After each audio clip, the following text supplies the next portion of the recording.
শুভ দর্শক শ্রোতা, বাঙালি জাতির মেধা মননের প্রতীক অমর একুশের বইমেলা। লেখক, পাঠক এবং দর্শকের সন্নিবেশে আজকের মেলা দারুণ উৎসব মুখরিত হয়ে উঠেছে। এই কবিতার পংক্তিতে অথবা কাব্যের ভাষায় অথবা শৈল্পিক কথামালায়। দর্শক শ্রোতা, আমরা একজন নবীন লেখককে আপনাদের সঙ্গে পরিচয় করিয়ে দেব, যার গ্রন্থ এবারের বইমেলায় প্রকাশিত হয়েছে এবং বিক্রির দিক থেকে তিনি অনেক এগিয়ে আছেন। প্রচুর বিক্রি হচ্ছে তার বই, একথা আমাদের প্রকাশক জানিয়েছেন। তিনি আমাদের সঙ্গে এই মুহূর্তে আছেন। তার নাম হচ্ছে এফ.আই. নূপুর।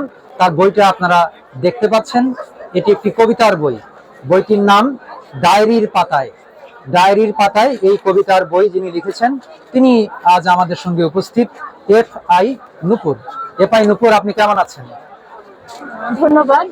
জি, আলহামদুলিল্লাহ, আমি ভালো আছি। আচ্ছা, এটা কি আপনার প্রথম বই না এর আগে বই বেরিয়েছে? না, এটা আমার দ্বিতীয় বই। এর আগে আমার একটি বই বের হয়েছিল, সেটি হচ্ছে উপন্যাস 2021 সালে।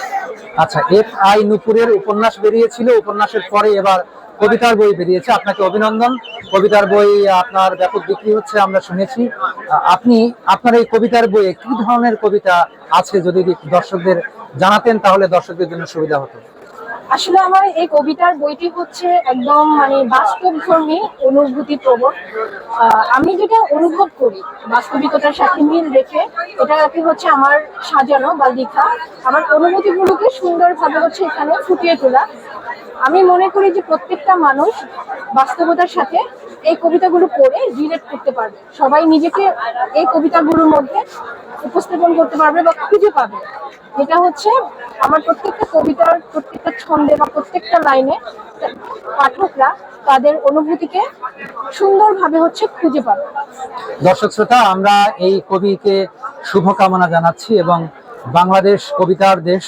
আমরা কবিতার বই যদিও কম কিনি, কিন্তু মনে রাখতে হবে যে কবিতার সাথে আমাদের সেই সঙ্গ কিন্তু আমাদের শৈশব থেকে, জন্ম থেকে মৃত্যু অবধি আমরা মায়ের কোলে বসে কবিতা শুনি, আবার যখন বৃদ্ধ হয়ে যাই তখন নাতি নাতনিদের ছড়া কবিতা, গান, কবিতা শোনাই। অতএব কবিতার সাথে বাঙালির যে আবেগের সংমিশ্রণ, এটি কিন্তু অত্যন্ত ঐতিহ্যবাহী এবং সুপ্রাচীন। অতএব কবিতার জয় হোক, আমাদের তরুণ কবি, নতুন কবি এফ.আই. নূপুরের জয় হোক।